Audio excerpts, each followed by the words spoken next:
warahmatullahi wabarakatuh. Perkenalkan, nama saya Nisa Laila Adeni Safira dengan nomor NIM 230303619. Pengadaan bahan pustaka adalah serangkaian kegiatan yang dilakukan untuk memenuhi kebutuhan bahan pustaka di perpustakaan.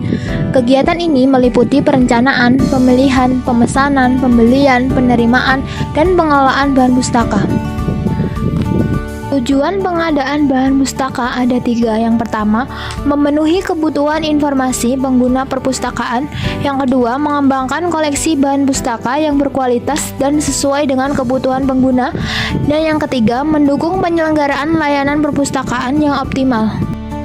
Tahapan pengadaan bahan pustaka ada 4. Yang pertama, perencanaan, yang terdapat menetapkan tujuan dan sasaran pengadaan.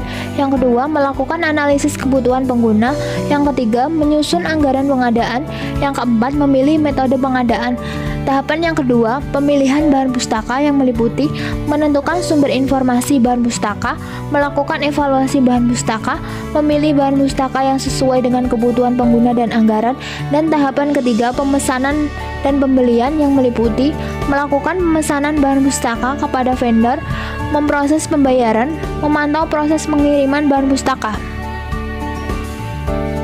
Tahapan yang keempat, penerimaan dan pemeriksaan yang meliputi memeriksa kelengkapan dan kondisi bahan pustaka yang diterima, melakukan pencocokan dengan pesanan, mencatat bahan pustaka yang diterima.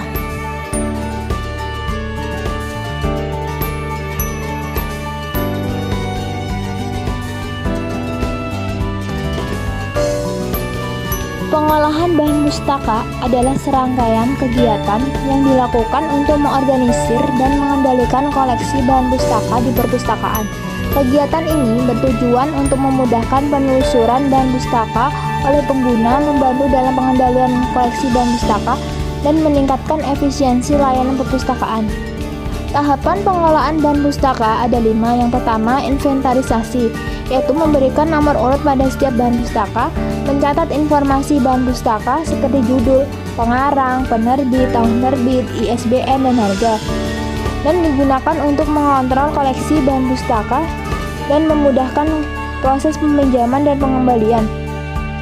Yang kedua, klasifikasi, memasukkan bahan pustaka ke dalam kelompok berdasarkan subjek yang digunakan untuk memudahkan penelusuran bahan pustaka oleh pengguna. Sistem klasifikasi yang umum digunakan adalah sistem klasifikasi desimal Dewey dan klasifikasi subjek nasional.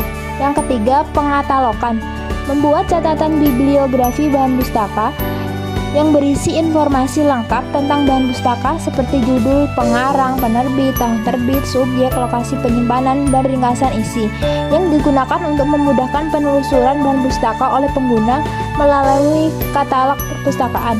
Yang keempat, kelengkapan, memastikan bahwa bahan pustaka lengkap dan tidak rusak. Jika bahan pustaka tidak lengkap atau rusak, perlu dilakukan perbaikan atau penggantian.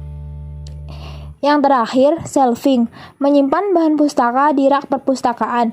Penyusunan bahan pustaka di rak harus sistematis dan mudah diakses oleh pengguna. Sistem penyusunan bahan pustaka yang umum digunakan adalah berdasarkan klasifikasi subjek atau judul. Manfaat pengelolaan bahan pustaka. Yang pertama, memudahkan penelusuran bahan pustaka oleh pengguna. Yang kedua, membantu dalam pengendalian koleksi bahan pustaka. Yang ketiga, meningkatkan efisiensi layanan perpustakaan. Yang terakhir, meningkatkan nilai informasi bahan pustaka. Alhamdulillah.